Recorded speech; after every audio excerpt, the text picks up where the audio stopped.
Se alguém que está escutando a gente aqui está sentindo uma tristeza muito grande e parece que é só uma coisinha boba, talvez não seja. Talvez seja só o fio da meada que está puxando de um novelo antigo e que você vai processar, né? Então tenha calma, entre em contato com esse sentimento, presença, que vai poder te ajudar.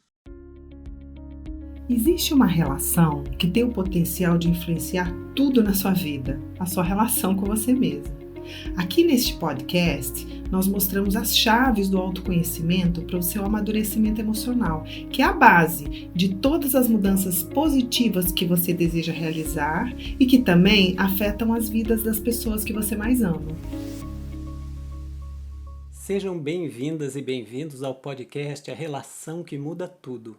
Aqui a gente traz dicas e conversas sobre como um processo de amadurecimento emocional pode transformar as nossas vidas. Eu sou Marcos Rocha. Eu sou a Paramita. E o tema de hoje é a tristeza. Recentemente, a Paramita gravou um vídeo que está lá no nosso YouTube, no Instagram, sobre por que a gente evita sentir a tristeza e a vulnerabilidade que ela traz e o impacto negativo que tem sobre as nossas vidas a gente evitar sentir esse sentimento. E ela relacionou também essa dificuldade de lidar e de sentir com a tristeza com a dificuldade de sustentar a felicidade e o relaxamento. Então, hoje eu queria aprofundar esse tema. Paramita, você pode contar pra gente como foi que você chegou nesse estudo? Claro que posso. Primeiro de tudo, eu quero dizer que eu estou muito feliz. Tem muito tempo que a gente não grava, né? A gente ficou um tempo aqui parado, inclusive o motivo é a tristeza, que eu já vou falar já já, né? São situações que eu passei que foram difíceis e eu tô de verdade bem feliz de voltar. E já quero começar agradecendo tantas pessoas que mandaram mensagens, né? Perguntando onde que a gente estava, o que estava acontecendo, que estava sentindo nossa falta, nos incentivando, né? Então vamos lá, eu vou contar então o porquê que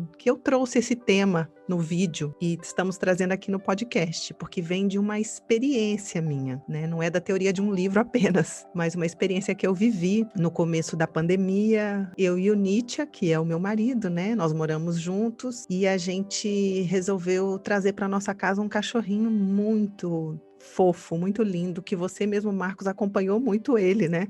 Toda reunião a gente pegava ele no colo, ele lambia a nossa cara e, né, ele estava junto. Ele estava junto nas gravações dos podcasts, nos vídeos, ele estava sempre, né, meio que correndo embaixo dos pés da gente, ou a gente trancava, porque ele estava fazendo muita bagunça, né? Mas enfim, desde criança eu não tinha tido animais e me abri para isso. E foi muito maravilhoso. A gente se apaixonou por ele, estávamos fechados em casa, o tempo todo só ali dentro, e a gente criou um ambiente muito gostoso na nossa casa, de muita alegria de ter ele ali com a gente, né? Até que num certo momento ele começou a ter uns comportamentos muito estranhos, começou a cair muito, enfim, uma série de coisas que não era normal. E nós fomos descobrir então que ele estava com um problema neurológico muito sério. E ele foi entrando num processo muito difícil, né? Ele foi parando de andar, ele perdeu a visão, e aí ele sentia dor, e aí não dormia, e nós ficamos ali 2 meses cuidando muito dele, e eu fui entrando em contato com uma tristeza muito profunda dentro de mim.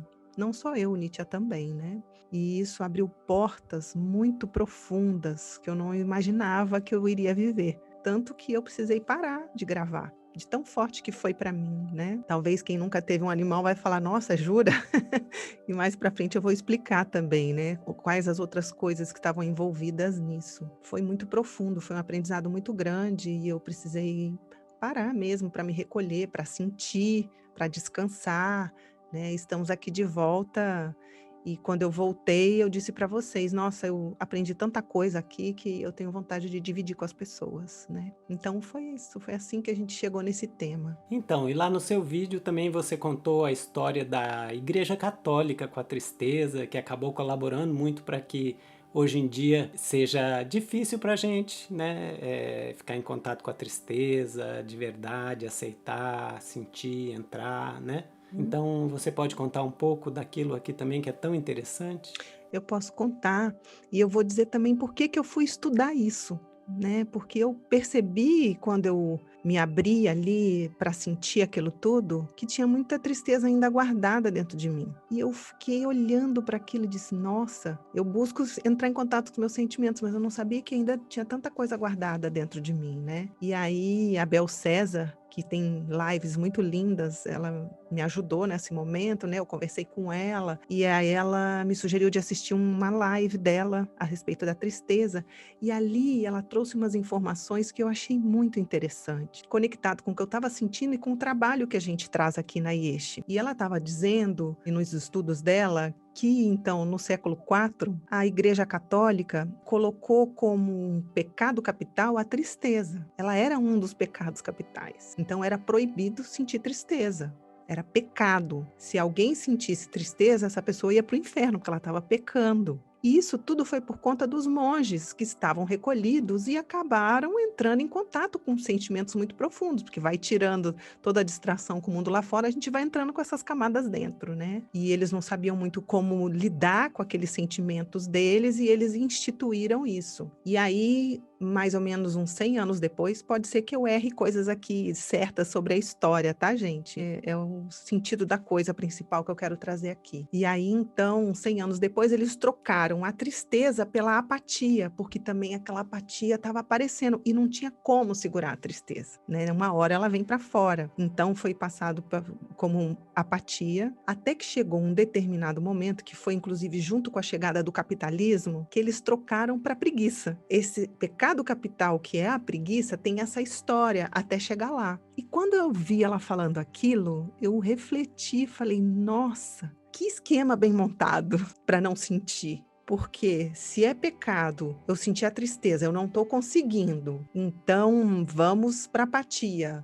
Não tem como, porque a apatia ela é um sintoma da depressão, que é um resultado da repressão da tristeza, né? Então vamos fazer o seguinte, já que a gente não consegue segurar os sentimentos, vamos colocar força no amortecedor, na anestesia do sentimento. Então vamos dizer o seguinte, se você parar, você está pecando. E vamos pôr todo mundo para trabalhar, construir todo o sistema e ao mesmo tempo não vai sentir, porque vai se distrair. E se você percebe, isso está muito arraigado no coletivo. A gente trabalha e evita sentir. Se a gente para 3 horas da tarde para não fazer nada, a gente fica com vergonha, quase que parece que é errado parar. A gente precisa trabalhar um ano inteiro para se sentir merecedor de um mês de férias. Quase como que é um pedido de desculpa. Gente, não estou falando para a gente não fazer nada da vida, não é isso. Mas como foi bem montado um esquema para a gente não sentir. Você está falando desse investimento na anestesia. Sim. Então eu queria te perguntar, qual é o bem que pode fazer para a gente entrar voluntariamente na tristeza, conscientemente, e qual o mal que pode fazer para a gente evitar sentir a tristeza, quando ela é uma tristeza, lógico, com uma razão de fato. Isso é importante dizer, né? Em algum momento a gente vai até aprofundar aqui no podcast que nós estamos falando de uma tristeza que é necessário sentir, porque tem alguns sofrimentos que não precisa, que é só ficar ali querendo ficar no sofrimento, né? Olha só, por que estava sendo necessário fazer com que os monges evitassem sentir? Porque assim, a tristeza pode ser um mensageiro da transformação, é um mensageiro da transformação.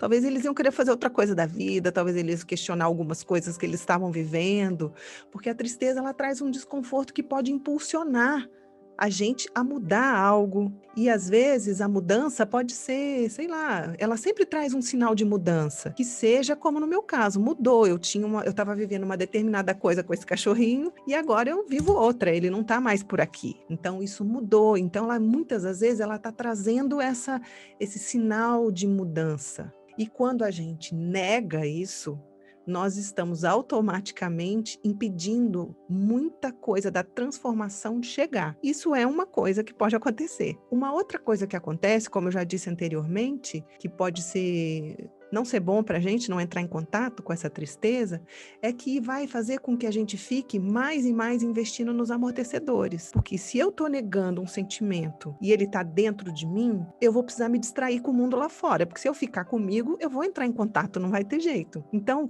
aumenta mais ainda a nossa necessidade de comer, de comprar, de assistir, de seja lá o que for que me amortece, de me drogar, ou de beber, ou de falar muito, de não estar comigo. Então, eu entro num esquema de negar uma parte que está dentro de mim. E não quer dizer, gente, que a gente nega isso e está sabendo, eu estou aqui escondendo da minha tristeza. Chega num ponto que a gente desconecta, a gente nem sabe que está vivendo isso, né? O que a gente sabe é que a gente está viciado em muitas coisas, não sabe por quê, a gente não consegue relaxar, não sabe por quê. Então, a gente não consegue relaxar porque nós estamos fugindo de partes nossas. Se eu estou fugindo de mim mesma, como que eu relaxo? E tem uma outra coisa que é, se eu estou reprimindo algo em mim, se eu estou separando eu mesma dessa parte, eu vou fazer o mesmo com o outro. Como eu disse no vídeo também, é muito difícil a gente encontrar pessoas que acolham a nossa tristeza. Normalmente todo mundo quer consertar aquilo. Imagina, não sente isso. Por que você está triste? Ficou quase considerado como um fracasso a gente ficar triste. Olha, né, um sinal de transformação, um sentimento que faz parte da vida. A vida ela é feita de alegrias e de tristezas. A transformação, a vida ela vai em ondas. Às vezes a gente está para cima, às vezes a gente está um pouco mais para baixo. Então a gente está negando um movimento da vida. E aí a gente começa a negar do outro também. A gente não quer que o outro fique triste na nossa frente. A gente começa a ficar sem habilidade de lidar também com o sentimento do outro, com o nosso e com o do outro. Então a gente vai perdendo a intimidade com a gente mesmo e com o outro. Gente, é muito bom quando a gente está triste, alguém que nos acolha e fala, eu te entendo. É difícil mesmo isso que você está passando. E não, mas por que você tem isso, tem aquilo, tem aquilo, tem aquilo? Às vezes é importante colocar a pessoa para cima, mas muitas das vezes ela só quer um abraço, só quer uma presença. Eu experimentei isso. Pessoas que me empurravam e eu via toda a boa vontade, mas não estavam me ajudando, e pessoas que me acolhiam. E aí eu entrava na minha tristeza na companhia de uma amizade. Isso me ajudou muito. Então, isso são alguns. Posso falar muitas coisas, mas isso são alguns dos pontos. E só lembrando que com isso também, se eu não estou íntimo comigo, se eu não estou íntimo com o outro, eu também fico muito na beirada da vida, porque eu começo a ficar com medo da vida. Porque a vida, dependendo do que eu entrar, eu vou ter que correr riscos. E aí eu não vou querer correr muito risco, porque senão eu posso entrar em contato com esses sentimentos guardados, né? Com a minha tristeza, no caso. Então, também eu começo a ficar com medo da vida. Né? Se eu não posso sentir, se é um fracasso, se é um pecado, então eu também melhor não me mexer muito. Esses são alguns pontos. Poderia ficar falando aqui muito tempo. E uma tristeza que a gente está passando agora na vida da gente, porque perdeu alguma coisa, perdeu alguém na vida, uma tristeza de fato mesmo, e a gente entrar nessa tristeza pode levar a gente para outras tristezas mais antigas que estavam guardadas, escondidas, negadas, esquecidas, inconscientes, não é isso? E isso pode ser um presente da vida, uma bênção para a nossa evolução, né? Para o nosso crescimento emocional, espiritual, não é isso? Você concorda com isso? Eu concordo, essa foi a minha experiência, e a minha experiência foi por um momento, passou um pensamento por mim, por alguns momentos, né? Passaram pensamentos por mim, como você está dizendo, né? Pode ser um grande presente, mas eu falava, nossa, que presente de grego é esse, né?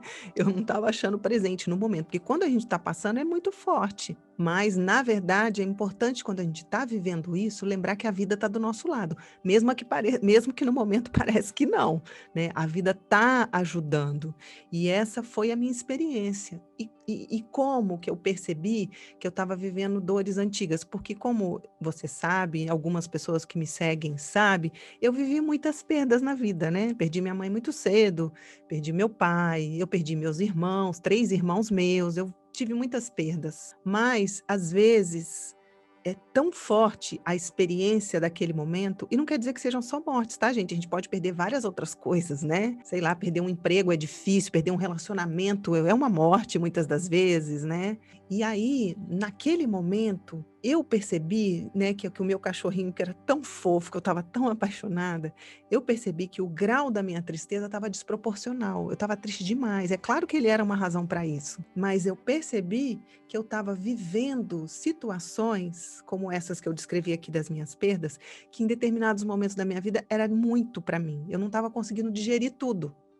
Então, inconscientemente, a gente guarda e digere o que a gente pode e tenta pegar os artifícios que a gente tem, como eu disse, alguns amortecedores, e às vezes precisa, para poder dar conta daquela lição que a vida está dando, que é muito profunda. E aí ficam essas coisas guardadas, porque, gente, o que fica guardado dentro da gente, ninguém vem tirar, não. É a gente que vai ter que fazer o trabalho mesmo. Não vai acontecer um milagre, ou vai vir um parceiro num cavalo branco e, né, eu vou casar e ser feliz para sempre e não sentir mais aquilo. Não, a gente vai ter que aprender a andar a cavalo, preciso dizer isso. A gente que vai precisar fazer isso, né? Então, isso pode acontecer quando tem essa desproporção, que como aconteceu comigo, que foi um baque que me paralisou, eu pude ver que eu estava entrando em tristezas muito antigas, de perdas. Por isso que, às vezes, a pessoa que está ali com a gente, ela não entende, né? Tinha uma pessoa que estava comigo que falava, gente, calma, é seu cachorro, peraí, o que é isso? E eu mesmo falava, nossa, tem uma coisa tão séria acontecendo, tanta gente morrendo de Covid, eu tô aqui nessa situação por causa de um cachorro, me senti envergonhada em algum momento, pecando, né? E depois eu fui compreendendo, não, eu dou todo o valor pro meu sentimento, né? Porque da relação que eu tinha com ele, e tem muita coisa aqui por trás que também está vindo à tona. Então, isso pode acontecer, né? Se alguém que está escutando a gente aqui está sentindo uma tristeza muito grande e parece que é só uma coisinha boba, talvez não seja. Talvez seja só o fio da meada que está puxando de um novelo antigo e que você vai processar, né? Então, tenha calma, entre em contato com esse sentimento, presença, que vai poder te ajudar. Eu quero, inclusive, dizer, Marcos, acrescentar uma coisa aqui, que você bem sabe, mas eu acho bom a gente falar para as pessoas que estão nos ouvindo, que a gente até está dando mais um passo no nosso trabalho por causa disso tudo, né? Como é importante a gente também oferecer, então tá bom, ferramentas. Como é que a gente entra em contato com isso? Eu quero, mas eu já até esqueci onde está, eu já não estou mais em contato com meus sentimentos. Então, nós estamos até trazendo novas ferramentas nesse retorno nosso para poder lidar com isso, né? Lidar com sentimentos e com a mente, da maneira que ela interpreta tudo isso, enfim, cenas dos próximos capítulos. E esse mergulho, né, na tristeza, e eu quero reafirmar na tristeza quando é real mesmo, né, que é só esse o caso, de mergulhar na tristeza. Claro, né? Claro. Que é mergulhar nessa tristeza para se curar e não para entrar na vítima e pegar a energia dos outros, não é isso, né? É uma cura de uma experiência. É isso mesmo. Então esse mergulho pode levar a gente, ensinar a gente um caminho para um ponto fundamental no processo de desenvolvimento emocional e, por que não dizer, espiritual, que é se permitir sentir a tristeza de não ser amado. Sim. Não é isso? Sim. Isso é um ponto assim do processo que a gente tem que chegar lá, se permitir sentir a tristeza de não ser amado. Sim. Você pode explorar um pouquinho Posso, isso? inclusive isso é algo que todos nós carregamos, não é? Primeiro porque desde criança isso aconteceu. A criança ela nunca foi amada da maneira que ela queria ser amada, né? Porque os pais não poderiam seguir o script, né? E aquela carência que a criança tem e que ela espera aquela perfeição de ser amada. E querendo ou não, a gente carrega a tristeza dessa experiência dentro da gente e vai vivendo ao longo da vida tentando compensar isso com tanta coisa, gente, que a gente gasta energia e dá trabalho, essa necessidade de agradar para poder receber esse amor do outro, essa fuga de ser quem eu sou e tentar ser perfeito para que o outro possa, então, me amar, né, e não me abandonar. E o principal que a gente vê, né, nos relacionamentos amorosos, que a gente quer forçar o outro a nos amar. A gente quer que ele ame a gente da maneira que a gente quer, e a gente está o tempo todo averiguando isso, né, e medindo tudo isso como um mecanismo do medo. É um controle com o mundo lá fora, o medo com vários artifícios para poder ganhar energia e o amor, entre aspas, do mundo lá fora, que se transforma em atenção, que se transforma em admiração, e isso se desdobra numa loucura coletiva nossa de ter que ter aquele corpo, de ter que ter aquele jeito, de ter... Olha bem, né, como tá. Tudo isso para fugir de um sentimento. Como que você chama? Tristeza de não ser amado, de não ser né? amado. Tudo para fugir dessa tristeza. E aí, como você está dizendo, da real tristeza, isso se desdobra em vários outros sentimentos desnecessários, né? A gente vai criando várias frustrações por conta disso, porque simplesmente a gente não está conseguindo entrar e chorar essa tristeza. Ok, eu não vou ser amado do jeito que eu quero. Você sabe, eu estava atendendo uma pessoa essa semana, foi muito interessante. E ela estava dizendo assim para mim: eu gosto de dar cartão de dia dos namorados, meu namorado não gosta. Eu gosto de fazer jantarzinho, ele não gosta. E aí ela, uma super frustração, né? Esse sentimento de que não estava sendo amada, né? E aí a gente pôde ir estudando tudo isso na história dela. Lógico que isso viveu na história dela. O pai dela não foi o pai que ela achava que tinha que ser, igual dos amigos. A mãe não foi a mãe que ela achava que tinha que ser. Claro que o marido não vai ser do jeito que ela acha que tem que ser. Então é tudo muito antigo. contigo. E aí ela foi aos poucos entrando nessa dor de não ter sido, e ela também não ter sido do jeito que ela achou que ela deveria ser, que a gente tem tudo isso para fugir de uma dor. E aí ela foi entrando nessa dor, porque ela também assistiu o vídeo da tristeza e a gente foi trabalhando isso. Eu não falei nada no final, né, desse trabalho. Ela olhou para mim e falou: "Nossa, eu juro que eu tô percebendo que meu marido me ama de várias outras maneiras, mas eu queria daquele jeito. Eu queria que ele me desse aquele cartãozinho." E ele disse: "Não é assim, eu não sou assim, eu não vou te dar esse cartãozinho." Mas ele dá várias outras coisas para ela. Parece que tem todo um script e todo um controle do nosso medo para garantir que a gente não vai entrar nisso e vai ser feliz. Inclusive, a busca de todos esses símbolos do poder. O dinheiro, a beleza, o trabalho, para todo mundo gostar de mim, me amar, e eu não sentir essa tristeza de não estar incluído ou de ser abandonado, né? Isso que a gente tem que cair na real e aceitar. Não existe unanimidade. Eu não serei amado por todos. Não tem jeito. Gente, vou dizer para vocês, não vai dar. Ixi, Maria, não vai dar. E, inclusive, eu não vou ser amado 100% por ninguém. Sim. Né? Sim, e nem é pessoal comigo. A gente não tem essa capacidade ainda. Estamos aqui nessa escola do amor aprendendo a amar. Estamos no meio da escola, não sabemos a tabuada inteira ainda. Não tem condição, né? E isso é uma coisa da criança, né? Porque quando a gente chegou, a gente exigia esse amor 100%, que não é humano, que ninguém recebeu. É uma marca que a gente traz. E que aí nós estamos aqui falando de uma partezinha de tantos desdobramentos disso na nossa vida, né? Olha, tudo para fugir desse sentimento da tristeza de não ser amado. E por isso que lá na pergunta eu te falei desse que é um ponto fundamental. Até na palavra, ele é o fundamento, né? Isso é um fundamento, a gente, lá no comecinho da vida, a gente nasce exigindo esse amor onipresente, onipotente, que nenhum pai, nenhuma mãe pode dar. Isso fica marcado e a gente sai querendo obrigar todo mundo a amar a gente, né? Ou, né? Mesmo, tem muita gente que pode falar que assim, né? Não, eu não tô nem aí se uma pessoa não gosta de mim, né? Porque tem muitas pessoas que chegam nesse ponto, não tô nem aí. Mas alguém a gente quer que ame a gente, sabe, quase que totalmente, e sempre a gente chega nessa frustração de não estar sendo amado daquele jeito que a gente quer, ou aquele tanto que a gente quer, né? E aí, então... Mas, na verdade, isso tá lançando a gente lá para essa semente da vida, né? De querer, né? De exigir que os nossos pais, deuses, heróis, sejam esses, né, supra-humanos que nos amem completamente, né? Isso não existe, não existe, né? Isso mesmo. A gente tem que cair nessa real. E Marcos, é importante dentro disso que você está falando, por isso que a gente passa a vida toda exigindo isso do outro para fugir do sentimento da tristeza que está por trás disso. E à medida que a gente vai dando conta dessa tristeza, a gente vai diminuindo a nossa dependência com o mundo lá fora. Porque a gente acredita que o mundo lá fora vai me trazer uma alegria, vai me trazer um preenchimento e eu não vou precisar sentir essa tristeza. Então eu me torno uma dependente emocional. Aí a gente um dia vai fazer um podcast só sobre essa dependência. Escuta, você já falou um pouquinho ali atrás sobre a gente fugir, quando a gente foge dessa tristeza, e a gente pode fugir pelo caminho das compulsões, né? E começar a entrar nas compulsões. Mas eu queria te perguntar, então, até uma coisa que você falou no seu vídeo também, que evitar a tristeza, fugir da tristeza, pode levar a gente ou para as compulsões ou para depressão.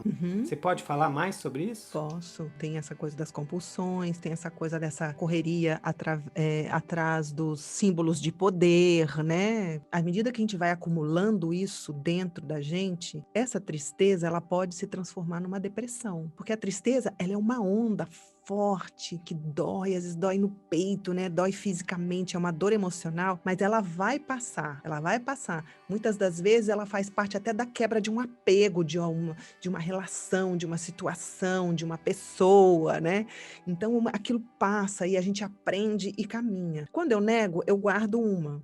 Aí, porque eu guardei uma, eu vou guardando outra. Aí eu vou guardando outros sentimentos juntos. E aí isso se transforma numa depressão, que não é uma onda que vai e volta. É uma coisa que estaciona.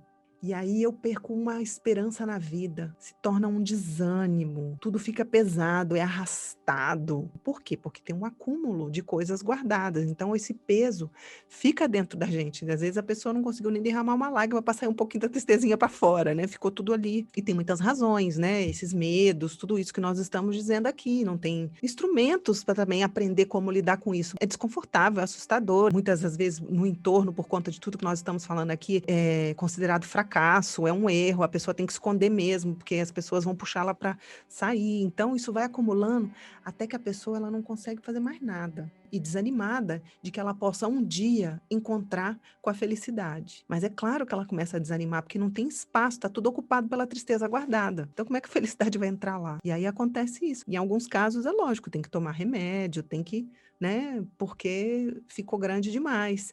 E algumas pessoas, quando entram em contato com isso, têm pânico de tantas coisas guardadas lá dentro, né? Porque esse é o principal que eu queria dizer. E queria dizer de novo, gente, nós vamos trazer instrumentos, aí a gente vai trazer essa parte do trabalho, tá? Como lidar com tudo isso também. Porque falar é fácil, né? Mas tá bom, como eu faço isso? Aí que são elas, né? Nós estamos aqui. Vou dar algumas sugestões hoje mesmo, né? Mas a gente vai aprofundando nisso, né? Trazendo isso para o nosso trabalho. A gente já falou um pouquinho sobre isso aqui, mas eu queria explorar um pouquinho mais a diferença que tem entre a gente entrar numa tristeza real, de um jeito consciente, que possa enriquecer o nosso processo de evolução, e a diferença entre isso e ficar apegado ao sofrimento, na vítima, sofrendo ali, chafurdando na lama. Qual que é a diferença? Sim. Então, como eu estava dizendo, esse processo de entrar em contato com isso tem a ver com um processo de evolução, né? Então, voltando no meu caso, quando o meu cachorrinho começou a entrar nesse processo onde ele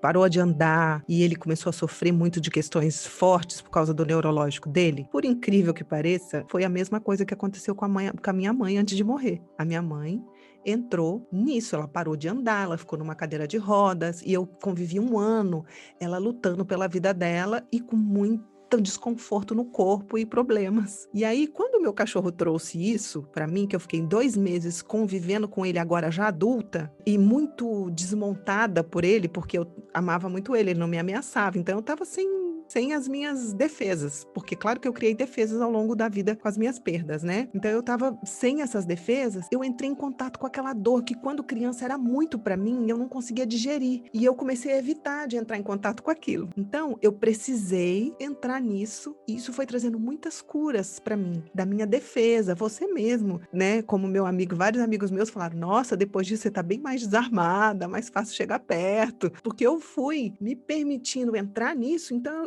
eu pude desmontar algumas das minhas defesas que eu tinha dentro de mim para não entrar em contato com isso. Isso foi me suavizando. Agora, chegou num ponto do processo que eu comecei a ver que eu ficava querendo voltar naquela dor e voltar de novo e voltar de novo.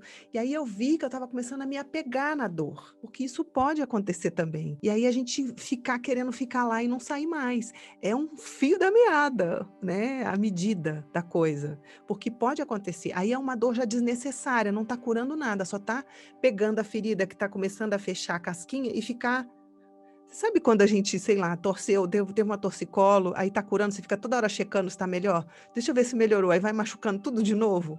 É mais ou menos isso. Aí, em vez de curar, tá só piorando a situação. E aí também pode acontecer da gente querer a atenção do mundo lá fora e entrar na vítima. Isso também é um fio da meada que a gente precisa estudar, né? Quando nós estamos entrando em contato. Então, isso pode acontecer. E aí, Marcos, que eu repito aqui, por isso tão importante a meditação, porque aí a mente que tem esse vício de ficar voltando, aí a gente já entrou em outro lugar que não é a cura do mundo emocional, aí é a mente lidando com isso, os jogos da mente querendo voltar lá e lá para produzir sofrimento, aí não está produzindo cura, está produzindo sofrimento que não vai fazer nada com aquilo, a não ser dar alimento para a mente. Aí entra a meditação também, né, para ver, né, para a mente não ter tanto poder assim diante de uma cura tão grande, que é a cura de entrar em contato com as nossas dores emocionais. É um fio da meada. O limiar limiar entre estou aqui entrando na tristeza de uma perda ou de uma transformação ou de algo que eu estou deixando para trás. Isso é uma coisa. E a outra coisa é estou aqui produzindo sofrimento, me apegando nele, às vezes entrando na vítima e não conscientemente. Às vezes a gente não consegue mesmo, porque o poder da mente é muito grande. E aí a gente fica dentro daquilo e não sabe como fazer. Por isso que eu estou dizendo a importância da gente meditar para poder saber lidar com esses jogos da mente, com esses limiares, né? E o mais importante, né, já dentro desse assunto, quando a gente está entrando em contato com a tristeza, o que quer dizer isso? Ficar presente. Não é na hora que ela chega tentar sair, tentar resolver, tentar consertar, tentar correr. É ficar na presença ali. Aí, talvez, quando a gente vai treinando essa presença é fechar o olho, sentir, se precisar chorar, chorar, né? Entrar em contato com aquilo, ficar ali por um tempo. Como eu disse, é uma onda que daqui a pouco passa, a gente respira, talvez depois volte de novo e a gente vai decantando e purificando isso, né? E aí, ali, se a gente está bem presente, a gente começa a entender, agora já está um pouco demais. Agora eu estou voltando lá demais, né? Então, você vai ver, né? A sua intuição vai estar ali também te guiando, porque nós estamos falando de uma evolução que acontece na vida. Entrar em contato com isso é evoluir. E tem muitas forças internas também ajudando para a gente entrar em contato com isso. Não é só que tem 1000 empecilhos. Tem forças que querem isso, que a gente seja inteiro, que a gente tenha coragem de encarar quem nós somos e integrar tudo que está dentro de nós, que, que esteja separado. Então também tem forças ali nos impulsionando, nos ajudando. Estou falando aqui agora para as pessoas que estiverem nos ouvindo. Nós estamos numa grande transformação. O mundo todo, tudo que a gente está passando. Está todo mundo vivendo perdas, mudanças, transformações, tem muita coisa acontecendo. Então, nós estamos aqui dando esse recado, né? Então, nessas partidas, nessas perdas, nessas transformações, vem a tristeza, a gente lida com ela, mas tenha certeza que é para evolução e que tem forças impulsionando isso. Como eu disse lá em cima, a vida está do nosso lado. Por mais que pareça que às vezes, nossa senhora, desembrulhar esse abacaxi aqui, mas lá dentro tem uma coisa que traz um relaxamento maior. Uma conexão maior com os outros, com a gente mesmo e com a vida. Então, você acha que não dá pra gente ser feliz e relaxado se a gente não topar sentir a tristeza necessária? Eu diria para você que eu acho isso. Claro que eu não tenho a verdade absoluta aqui comigo. Essa é a minha experiência. Porque, voltando ao que eu disse lá, como que eu vou relaxar se eu estou fugindo de mim? Como que a felicidade vai encontrar moradia em mim se eu estou cheia de tristeza guardada e que eu não consigo entrar em contato com ela? Então, ela vai ocupando espaço, né? Então, a felicidade, ela visita a gente, mas é difícil sustentar. Não sei se você já percebeu, eu já percebi isso em mim, assim, a gente está feliz e está tudo gostoso e tal. Aí pode ser que a gente vai dormir, a gente já acorda com uma tristezinha, uma angustiazinha. Tem sempre uma coisinha na espreita tentando entrar, porque dá muita angústia guardar tudo isso. É difícil sustentar porque tem essas coisas guardadas dentro da gente. Então, eu acredito que fica mais difícil mesmo sustentar a felicidade e o relaxamento com tudo isso guardado. E uma coisa que eu acho importante dizer aqui, não quer dizer assim, então tá bom, então agora, hoje de tarde eu vou começar a ficar triste porque eu tenho que resolver minhas tristezas todas. Não é assim. Você vai passando por um processo e vai, como a gente disse, seja meditar, entrar em contato, fazer os seus trabalhos e a vida vai trazer situações. Quando você tiver com esses sentimentos, em vez de correr, experimenta, fica um pouco. É desconfortável, mas atrás desse desconforto vai ter uma liberação. Como a gente disse no podcast da zona de conforto, né? A criança, quando tá passando ali no canal vaginal para sair no parto, parece que tá piorando, mas depois vem vida, né? Vem uma outra coisa, vem uma liberação, liberdade mesmo, né? Dominei mais uma parte dentro de mim, que eu tava com medo de entrar, dominei. Eu lembrei daquele jogo War, lógico que não é uma guerra, tá, gente? Mas lembra o War, que você vai